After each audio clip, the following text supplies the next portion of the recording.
네, 안녕하십니까. 시스템 설계 시작 규모 추정 발표를 하게 된 테크살롱 3차 쿠다입니다.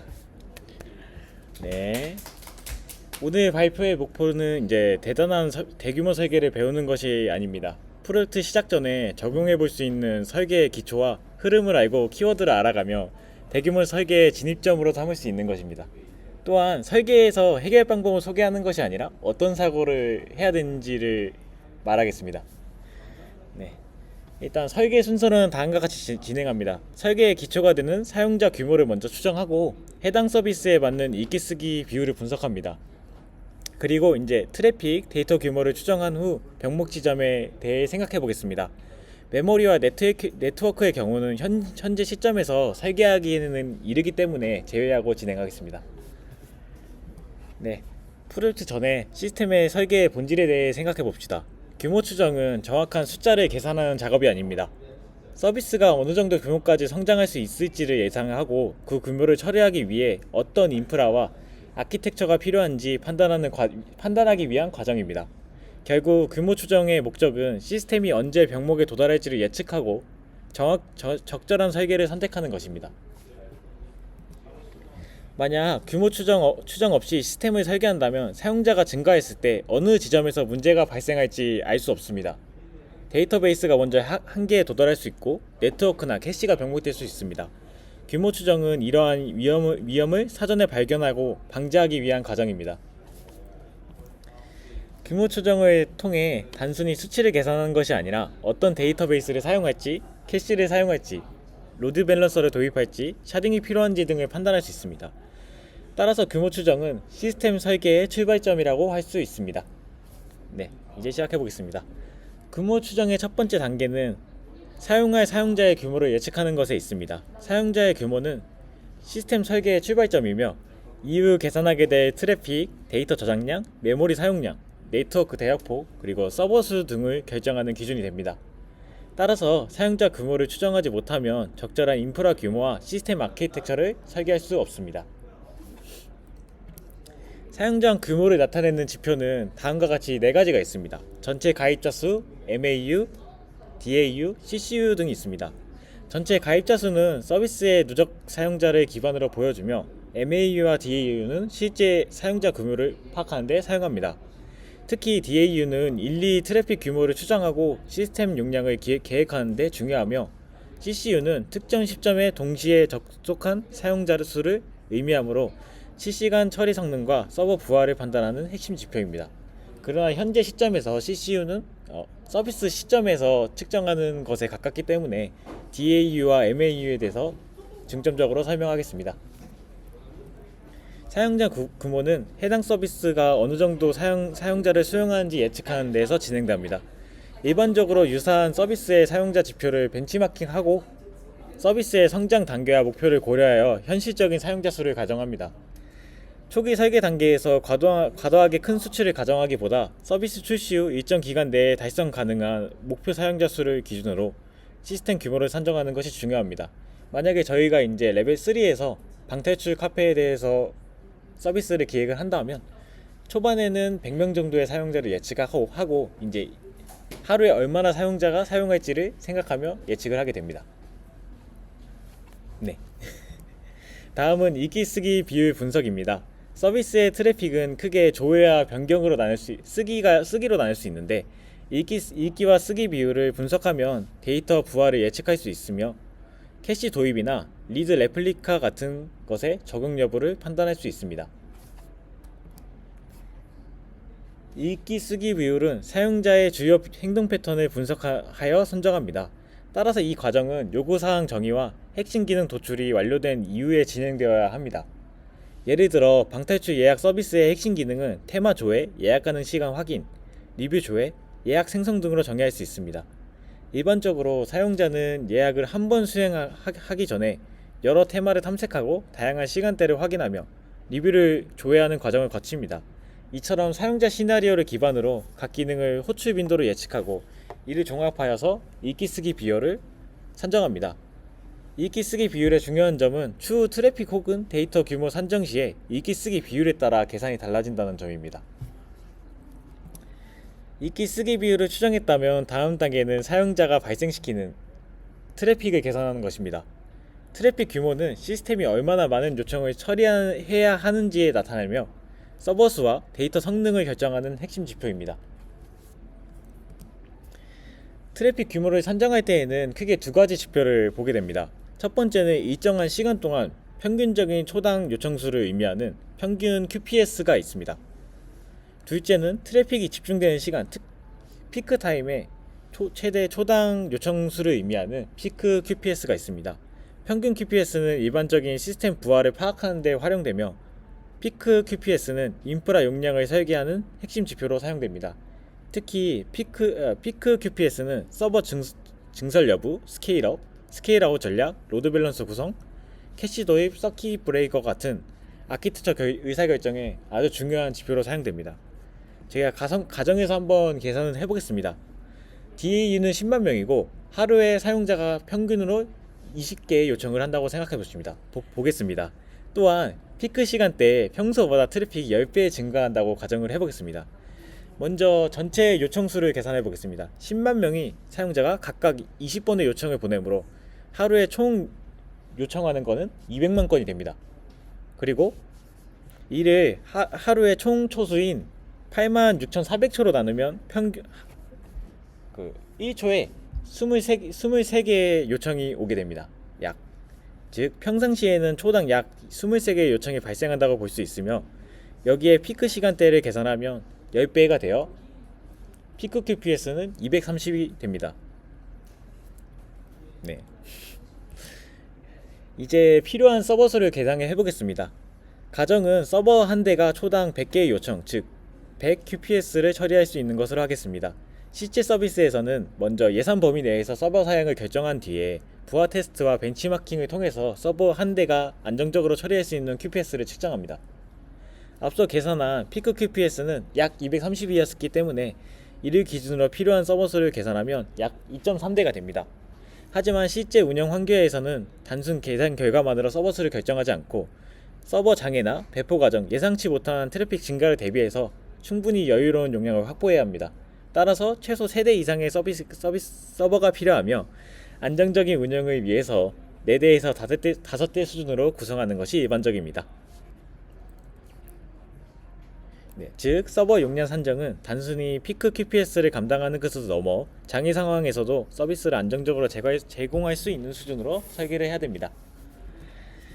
사용자 규모와 트래픽 규모를 추정했다면 다음 단계는 시스템이 저장하고 처리해야 하는 데이터 규모를 계산하는 것입니다. 데이터 규모 추정을 통해서 데이터베이스 성능 요구사항과 저장 용량을 예측할 수 있으며 샤딩이나 아카이빙 전략이 필요한 시점을 판단할 수 있습니다.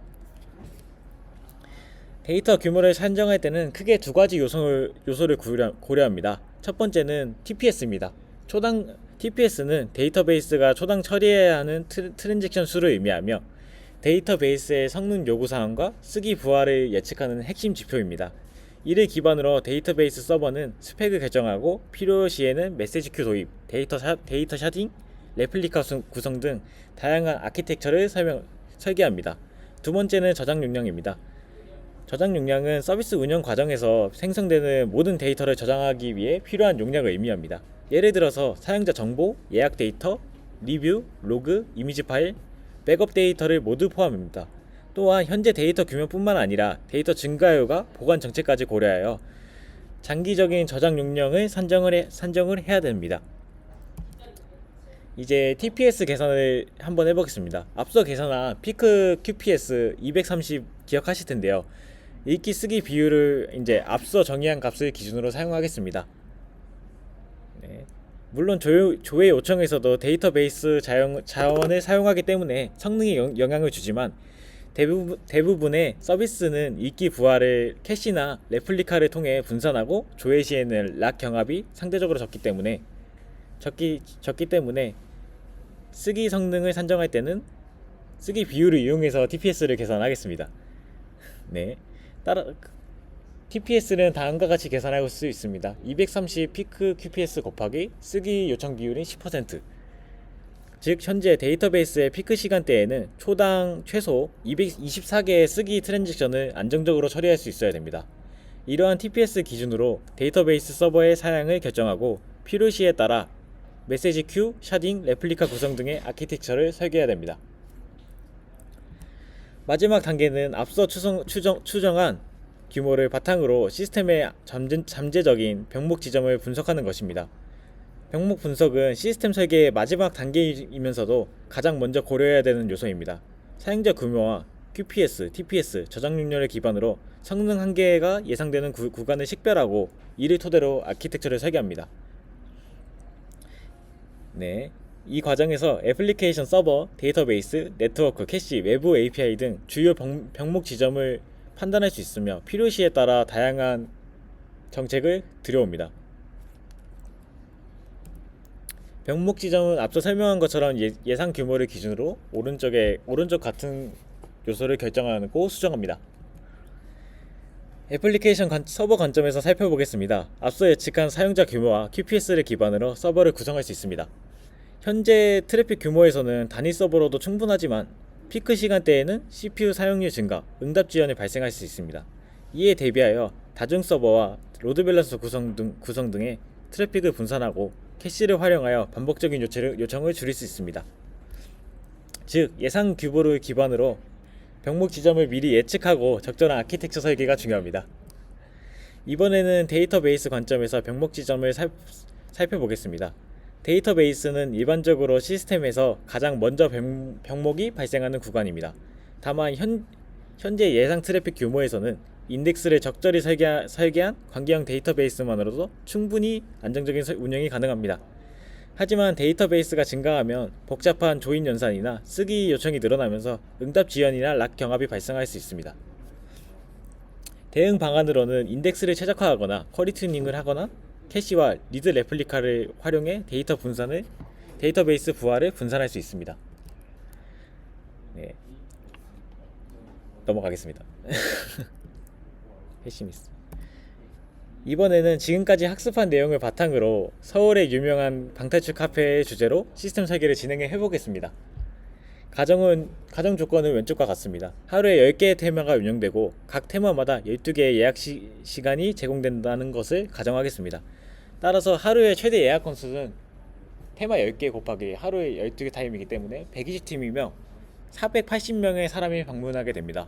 또한 이를 연간 기준으로 환산하면 약 17만 명의 방문객이 온다는 것을 최대로 잡고 계산해 보겠습니다. 먼저 일간 활성 사용자 수 DAU를 계산해 보겠습니다.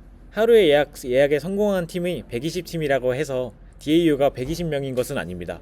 DAU는 실제로 앱이나 웹에 접속한 사용자 수를 의미하기 때문에 유명 방탈출 카페의 주말 황금 시간대의 예약은 흔히 티켓팅에 비유될 만큼 경쟁이 치열하여 예약에 성공한 한 팀 뒤에는 예약이 실패하거나 빈자리를 확인한 여러 사용자가 존재하게 됩니다. 또한 예약이 목적이 아니더라도 후기 조회, 테마 탐색, 예약 가능 시간을 확인하기 위해 접속하는 사용자가 있습니다. 이러한 사용자 행동을 고려했을 때 저희 서비스는 DAU는 약 500명에서 1500명 수준으로 예상했습니다. 다음 월간 사용자 수를 예상해 보겠습니다. 방탈출은 일상적으로 매일 이용하는 서비스가 아니라 한 달에 한두 번 방문하는 특성을 가지고 있습니다. 따라서 DAU에서 단순 30을 곱하기보다 신규 유입과 재방문 비율, 그리고 평균 예약 주기를 함께 고려해야 됩니다. 이를 바탕으로 저희 방탈출 서비스에서는 약 1만 명에서 3만 명의 MAU를 예측을 한번 해보고 진행을 해보겠습니다. 읽기 쓰기 비율은 다음과 같이 예측을 해야겠습니다. 사용자는 예약은 한 번만 수행하므로 읽기 비중이 압도적으로 높을 것으로 예상됩니다. 그렇기 때문에 트래픽 규모를 한번 계산을 해보겠습니다. 앞서 산정한 DAU와 사용자 행동 패턴을 기준으로 계산한 결과 피크 QPS는 약 68로 예상됩니다. 즉 피크 시간대에는 시스템이 초당 68개의 요청을 안정적으로 처리할 수 있어야 됩니다. 이를 기준으로 서버 수를 산정하고 애플리케이션 서버와 데이터베이스 처리 성능을 검토하게 됩니다. 이는 68의 피크 QPS는 아마존 EC2 저희가 쓰는 T4 마이크로 수준에서는 충분히 커버 가능한 수준입니다. 따라서 현재 예상 트래픽에서는 단일 서버만으로도 여유롭게 운영할 수 있다고 판단됩니다. 다만 실제 운영 환경에서는 트래픽 급증, 장애 대응, 배포 환경 등의 고려해 다중 서버 구성과 로드 밸런스 도입 여부를 함께 검토를 같이 해야 됩니다. 다음은 데이터 규모를 계산을 해보겠습니다. 앞서 계산한 피크 QPS 68이며 여기에 쓰기 요청 비율을 적용하면 피크 TPS는 3.4로 계산됩니다. 이는 피크 시간대에도 데이터베이스는 초당 약 3건에서 4건의 쓰기 트랜잭션을 처리할 수 있으면 됩니다. 저장용량은 다음과 같이 계산했으며 현재 예상 규모에서는 주요 병목 요인이 아니라고 생각했습니다. 따라서 초기 설계 단계에서는 별도의 저장 확장 전략 없이 운영이 가능할 것으로 예상됩니다. 하지만 지금까지 계산에서는 한 가지 놓친 부분이 있습니다. 바로 방탈출 카페의 비즈니스 특성에서 발생하는 순간 트래픽 집중입니다. 만약 매우 인기 있는 방탈출 카페라면 예약이 오픈되는 시간에 특정 사용자들이 한꺼번에 몰리는 일이 발생할 수 있습니다. 예를 들어서 아래 그림처럼 인기 테마인 쿠다의 비밀을 예약이 시작되는 순간 300명이 동시에 예약을 시도한다면 평균적인 트래픽 예측과는 전혀 다른 상황이 발생할 수 있습니다. 평소에는 피크 QPS가 68 수준이더라도 예약 오픈 시점에선 QPS와 TPS가 한꺼번에 300까지 치솟는 결과가 나올 수 있습니다. 300 QPS 자체는 실제 서비스 환경 인프라 기준으로 보면 와스 서버가 충분히 감당할 수 있는 수준입니다. 또한 조회 요청은 캐시를 활용해서 비교적으로 쉽게 분산할 수 있습니다. 하지만 300 TPS의 성격은 다릅니다. 이 수치는 단순 데이터베이스 전체에 분산되는 쓰기 요청이 아니라 하나의 인기 테마에 집중되는 요청일 수 있습니다. 즉 피크 시간대에 특정 테마의 특정 예약 시간이라는 하나의 데이터에 트래픽이 집중되는 핫스팟 현상이 일어날 수 있습니다. 이 경우 서버의 처리 성능보다 동시성 제어가 더 중요한 문제가 됩니다. 결국 핵심 과제는 초당 300건의 요청을 처리하는 것이 아니라 동일한 데이터에 대해서 수백 건의 동시 요청 속에서도 중복 예약 없이 데이터 정합성을 보장하는 것입니다. 또한 하나의 로우에 트래픽이 집중되는 상황에서 데이터베이스는 전체 TPS가 아니라 단위 데이터에 대한 트랜잭션 처리 속도를 기준으로 성능을 분석해야 됩니다. 예를 들어 특정 예약 시간에 대한 트랜잭션의 히트그로부터 커밋까지 평균 50ms가 소요된다고 가정해 보겠습니다. 이 경우 하나의 데이터는 동시에 하나의 트랜잭션만 처리할 수 있으므로 처리 가능한 TPS는 20TPS가 나오게 됩니다. 즉 저희는 300명의 동시 요청에서 20TPS로 데이터베이스를 굴려야 되는 상황이 발생합니다. 따라서 이런 핫스팟 상황에서 데이터베이스 전체 성능보다 단일 로우 락 경합과 트랜잭션 처리 성능 시간이 시스템의 핵심 병목 지점이 됩니다. 따라서 피크 시간대에 300TPS 요청이 발생하고 데이터베이스가 단일 로우 기준으로 초당 20개의 트랜잭션만 처리할 수 있다면 명확한 병목이 발생합니다.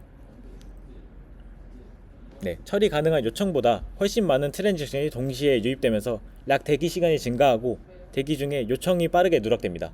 이로 인해서 커넥션 풀이 고갈될 수 있으며 더 나아가 데이터베이스와 애플리케이션 전체가 성능 저하로 이어질 수 있습니다. 즉 이 문제는 단순히 데이터베이스 성능을 높이는 것으로 해결할 수 있는 문제가 아니라 동시성 제어와 요청 분산 전략까지 함께 고려해야 됩니다. 그러면 이제 마지막으로 방탄출 카페 설계의 결론을 정리해 보겠습니다. 사용자 수, 트래픽, 데이터 규모를 분석한 결과 현재 서비스는 단일 서버와 단일 DBMS만으로도 충분히 운영이 가능합니다.